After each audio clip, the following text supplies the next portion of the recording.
Hello, I'm Mia Scanga, the host for Talking Politics. Today you're going to be meeting 4 of the 8 candidates running for the Jersey City Board of Ed. As you know, the school board elections are on the same ballot as the general election, which is Tuesday, November 6th, and the polls are open from 6 a.m. to 8 p.m. I strongly recommend you take a look at your sample ballot before you go to your polling place. There are 3 positions available, each for a 3-year term. I always invite all the candidates first via email, and then I immediately follow up with a letter to their home, and those addresses are available on the Board of Elect website now. And then I follow up with a second email. One of the teams, for various reasons, said they weren't available today, and one of the independents I never heard from, which I never quite understand, because being an independent, I think you need all the advertising you can get. But anyway, today you're going to be meeting with 4 of the candidates. First with Marilyn Roman, who is an incumbent, and Joan Page Terrell.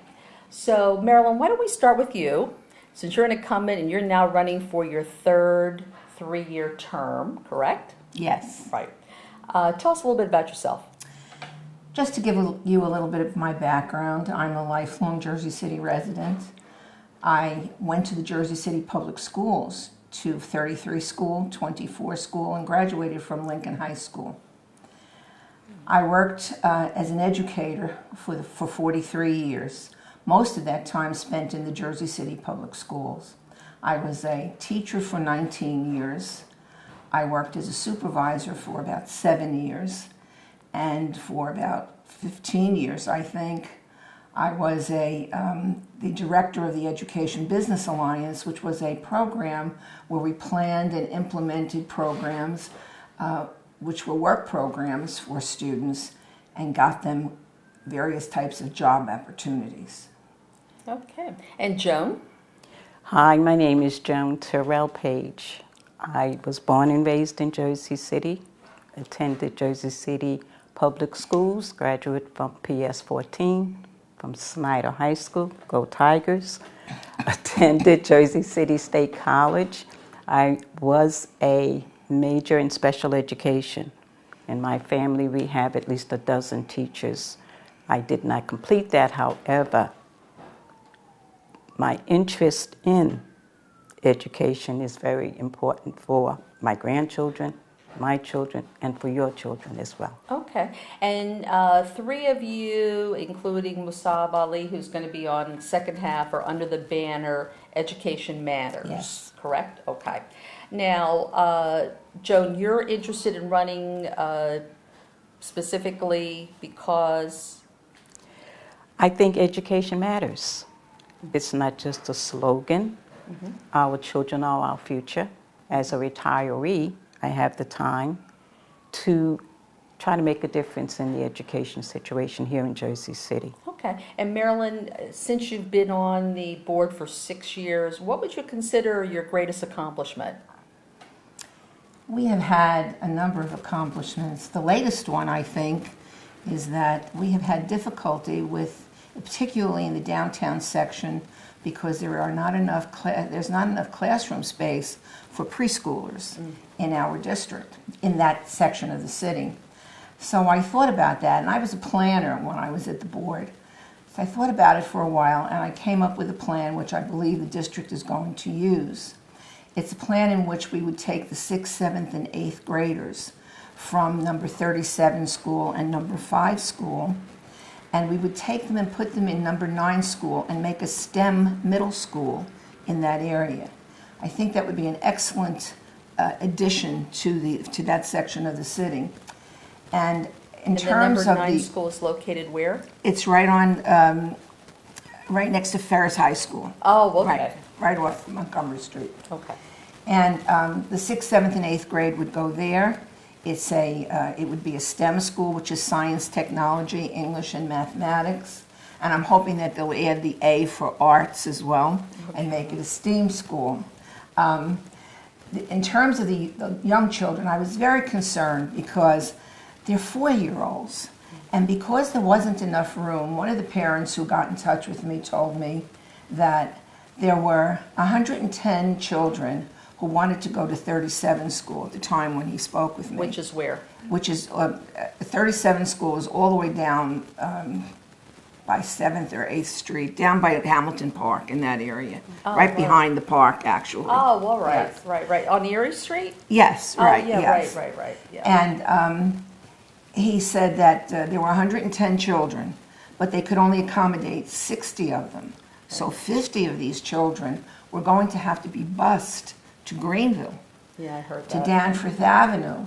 And I didn't think that was such a good idea. They were worried about a gun shop there. I've lived in this city all of my life. There's never been any difficulty, not that there couldn't be, but there's never been any difficulty with the gun shop. But I did not want to see four-year-olds Getting traveling that far on a bus. Right. So I thought about it, and in terms of taking the 6th, 7th, and 8th graders out of Okay. those two schools, all of the old schools in our So this was your initiative? Yes, it was mine, yes. Okay. In order to be able to put children into the school, we would have then about between 15 and 18 classrooms that we would free up by taking the 6th, 7th, and 8th graders out of there. Every old school in our building, I know from not only having gone to them, but from supervising in them, Right. every classroom has attached to it a clothing room. And that clothing room has a sink in it. So we already have a water supply because the state law says that all preschool classrooms have to have a bathroom attached to the classroom. Okay. And so the water supply is there. My son is a plumber, and I spoke with him before I told anybody. And I said, what do we have to do besides, I know the water supply? He said, well, they just have to hook into the waste system then, put up a wall to close off the space, For the privacy. and you have a bathroom.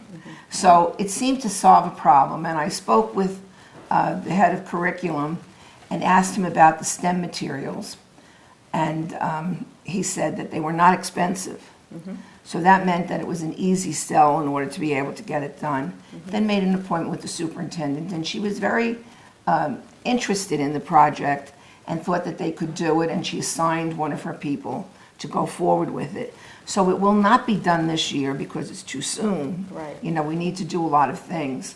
But I was also concerned about the Greenville section because Okay. we need Well, equity. that may be another question because we're Okay. going to run out of All time right. here, All right. unfortunately.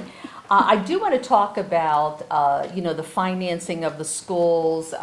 One thing I want to tell everyone, the budgets are online under the jcboe.org website.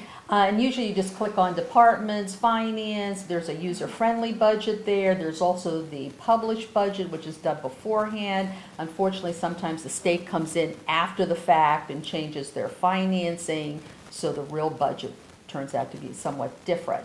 Not dramatically different, but different enough. Now, what about this whole payroll tax and this, is it the S2 law that they're talking about, where the state through 2025 is going to cut, it's in steps, it's $3.5 million this year, Yes. Mhm. possibly $20 million next Yes. year. In the end, by 2025, the city of Jersey City's public schools lose $175 million. That's right. So what are Exactly. your thoughts on that?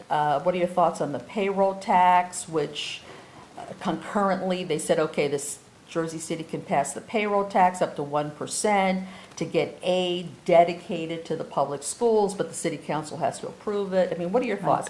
Should I start with you, Joan? Yes. Okay. I think it's important that our community understand what's happening with our school system in that we've been under state control since 1989. That means the city was not contributing its share into the public school system. The payroll tax is a consideration. My understanding of that is our residents will not be assessed that tax. That's true. I understand that incoming companies who bring their employees, they are the ones who will be assessed the tax. What I do, Everyone, and anyone who does business in Jersey City, but it's an employee payroll tax, except for Jersey City residents. Otherwise, it would not generate any money. You know, they're looking for 40 to 70 million dollars. And The it is- city of Newark already has it. It generates, I think, $48 million last year. Right. Right, okay. They're the only two cities, Jersey Right. City and Newark, who will have this because we have a population over 200,000. Right.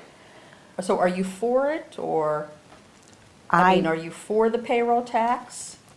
I'm concerned about how the residents are going to be affected by it, Well, even if though they're an employee, they're resident, live in the city of Jersey City, they're exempt. my That's question. that's in the law, right? Well, there was an ordinance on the books in the city which said that Jersey City residents would be hired in these companies who are moving here. There's a certain percentage that Yeah, was designated. That was for tax abatements. That's an entirely different topic, and that turned out to be nonsense anyway, because nobody ever followed up on the compliance issues. That might be mere, but what I'm trying to bring out is I don't know if one is going to be affecting the other since they're still on the books. The governor hasn't signed the payroll tax from what I understand. No, he did. He did sign it. The city council's got to pass it. I understand Right. the city council has to No, review. if you're a Jersey City resident, and you work for a company here in Jersey City, you're exempt. So it shouldn't have any impact on hiring Jersey City residents, because they're not going to pay. It's not a company tax, it's an employee tax. That issue should be explained to our residents. I don't think it is being explained right now. We're talking about payroll tax, but we're not getting the specifics. So that Okay. might account for All my, right. And Marilyn, what are your thoughts, because we're running out of time here? Yes, well, I think our biggest problem in terms of finance is that we have a $70 million deficit in our budget. Despite the fact that many of us on the board have tried to impress upon the people who run the district that we do not want to purchase some of the things that they're purchasing. And yet that didn't happen. It started out with a $35 million, almost $35 million budget gap. And in the next year, I was very vocal, and so were some of the other board members, in terms of So are you can't for the- purchase are these you- things. are you for Well, the I don't payroll think we tax? have much of a choice Right. if, in fact, the city council determines that they're going to pass it, because they are the people who have to make the decision at Right, this because point. they're being the left-rack people. Jamie, you know, Yes, he because is. they have to work with the businesses. I Right. understand that. I did that Right. once. Right. And so I understand that, but we don't have much of a choice as a board. Right. I mean- Okay, well, you would have a choice if you're for it. You could go and lobby the city council for Well, it. yes, but I'm Right. not sure that that would do much good. Okay, I'm all not right. sure that This that's- is very quick, unfortunately. We're almost out of time. Joan, why don't we start with you? People should vote for you as opposed to, you know, there are 3 slots available, but 8 candidates. They should vote for you because? believe that I would be a better candidate because I've worked 8 years under Melissa Holloway as her council aide. I have some knowledge of how the city works. I would like to see the city and the Board of Education members work a little closer together. These are our children. We need to take the time, effort to ensure their future. All right, good. Marilyn? I think the job is not done yet. I've been here for 2 terms, and we have made some progress, but we haven't made enough. Okay. There is much, much more to do in terms of education. I always say to the people at the board when we're discussing some of these things that it is one thing to graduate people. It may be another thing to educate them. Sure. And that's what we should be doing, creating a situation where we have young people who are able to think critically. Okay. Well, I'm going to thank both of you for being on today. Thank you so much. We're going to All be right. meeting 2 more candidates, another member of your team, Musab Ali and Natalia Alfi. So thank you so much. And Thank you. And best of luck. Thank you very much. Okay. So you'll be meeting 2 more of the candidates. I have with me to my left Natalia Alfi, who is an independent, and she's run before, so you could see all like the last 26 shows on YouTube. And then Musab Ali, who was also on the show before and won a 1-year term last year and now is up for a 3-year term. So Natalia, why don't we start with you? Why don't you tell us a little bit about yourself? Thank you so much, Mia, for having me. My name is Natalia Ayofi. I'm a Jersey City resident for over 13 years. I'm a graduate of Philadelphia Public Schools. My children are enrolled in Jersey City Public Schools, and I've been serving on a parent council of Downtown Public School for the past over 5 years. And that has exposed me to a variety of experiences in terms of our school district, which is why I was inspired to run for the school board. All right. And yourself? What's up? Hey everyone, my name is Musab Ali. So I am a lifelong resident of Jersey City. I attended PS 23, PS 6, Academy 1, and graduated from McNair Academic High School. I'm currently still in college at Rutgers University, finishing a dual major in biology and economics. All right, fine. And so you're running for re-election. I would think your plate is full being a college student. Right. Are you in New Brunswick? I'm in Newark. Oh, you're in Newark. I'm Okay. in Newark. Yeah. Okay. So you managed to fit this in? Right. So actually, my semester load has gotten a lot lighter this past few semesters. So when I first ran for election, people don't really know this, but I was actually taking 23 credits, and as well as taking organic chemistry. But I ended up with almost a 3.9 that semester while I was running. And actually, I would argue that running for office is actually takes much more time than actually being on the board. When you're on the board, it's just reviewing documents, understanding the information, and making coherent decisions. Whereas when you're running for election, there's a lot of different events you have to go to, a lot of running around. So this is probably, these next 2 months are going to be the most difficult ones. Oh, okay, fine. And Natalia, what motivates you? What motivates me is as a parent volunteer in Jersey City schools for the past 5 years. Which school? PS number 16. Which is? Which is in downtown Jersey City on Grand and Sussex, between Grand Street and Sussex Street in Washington. And as a school who has been the first school to lose Title I adjustment aid in the district, so as parents we've had to step up to the plate and provide a lot of financial assistance to our own school, which has exposed me to a great experience of having to solve facility issues, financial issues, extracurricular issues. And as parents, as a community, we have stepped up to the plate, and that gave me a wealth of experience and knowledge in that area, which I hope to expand and bring to the school board on a larger scale. Okay, fine. Now, what are your thoughts on the situation with the school funding? Whether it's the payroll tax in Jersey City or this, I think it's called S2 legislation, cutting back on state aid and the loss of $3.5 million. Are you for or against, or do you have another solution? Since you're the incumbent, so you've had more exposure to this, why don't you tell us a little bit what your thoughts are? Well, personally, I support the payroll tax unequivocally. I think that it's an important step forward. I think that Newark already does it, and Jersey City needs to step up and start funding our schools as well.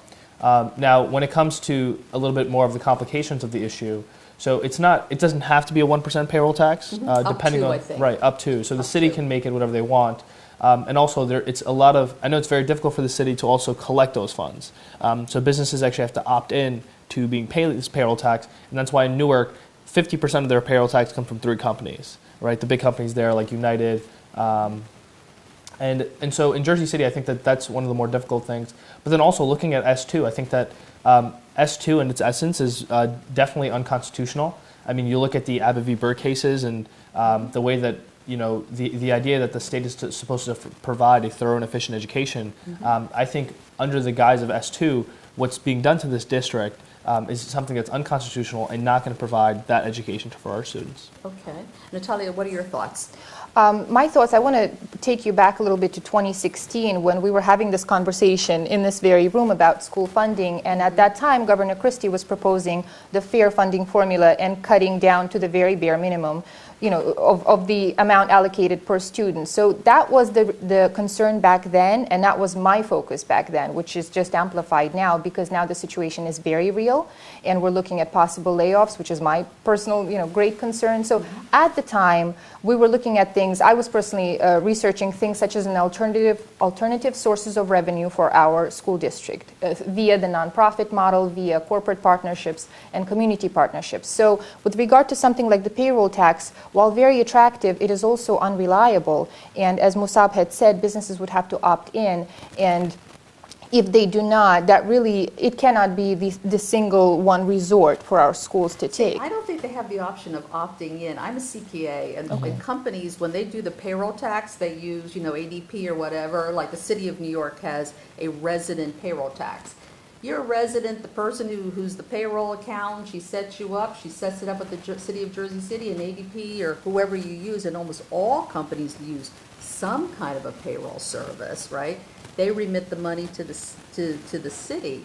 This is standard procedure. You know what I'm saying? Now, what ADP will probably do, I'm only mentioning them because they're pretty large and they do a lot. They'll have some kind of programming, resident, non-res, like the city of New York. You work in the city of New York, you're non-res, you don't pay the New York City employee tax. But if you live on West 14th Street, you do. Same thing. I mean, it's all standard procedure. There's none of this opting in kind. Now, the pizzeria guy, that might be a little different with the pizzeria guy. But sometimes they put a threshold on these things. But I think for the most part, it's pretty clean and pretty simple. It's just standard procedure. Okay, fine. Now, what are your other thoughts? I mean, do you feel like you had an accomplishment? I mean, I know you were only on the board for a year. Well, I feel like I've been very fortunate with our current board, working alongside with Marilyn. I've had, I think, a ton of accomplishments. Two that I want to mention very briefly. One big accomplishment was something I've been working on for quite a while, which was to get a student non-voting member on the board. And that's something in January we passed a resolution to make it happen.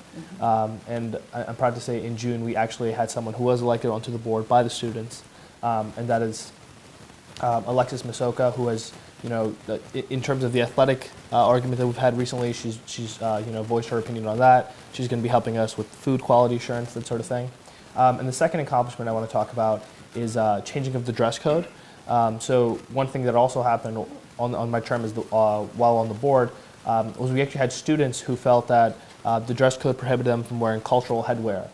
And when we actually looked into the dress code, what we found was cultural headwear attire was banned for everyone, but also if you were even going to wear religious attire, so someone who wanted to wear yarmulke or someone who wanted to wear hijab, the law of our dress code said that you had to have a note from a religious authority, which for me, I mean, that's definitely something very antiquated, very outdated.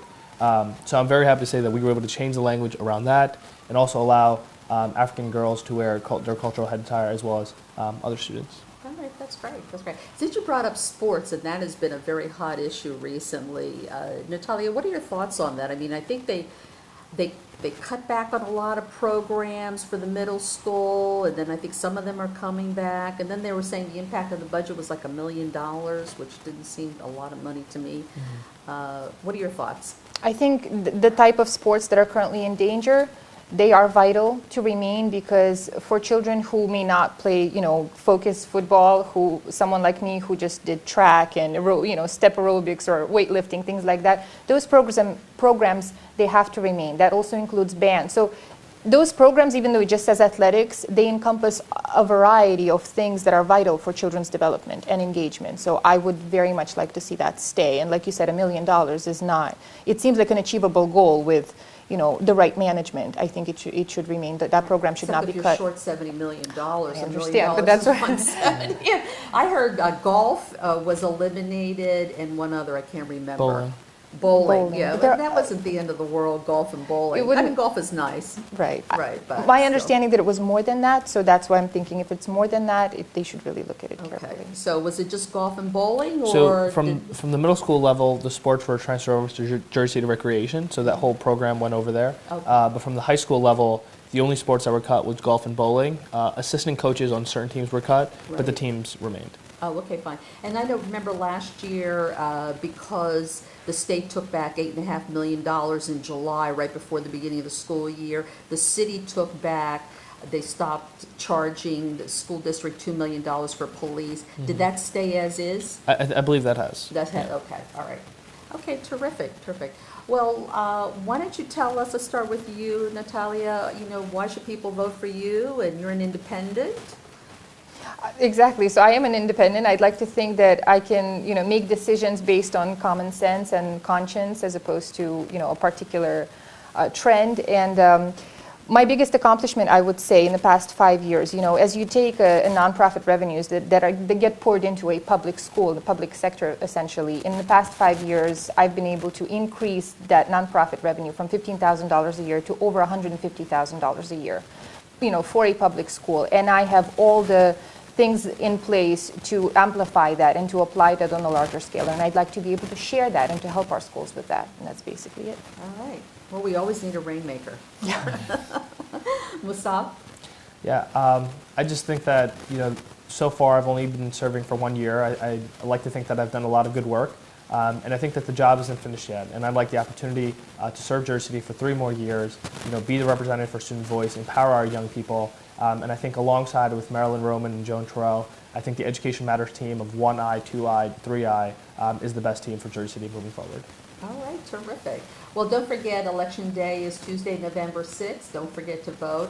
If you don't know there's an election going on, you must be living under a rock. But anyway, tell your friends and neighbors about our show. And it streams off of YouTube as well as the website. So thank you very much, and tell your friends. Tell them to vote.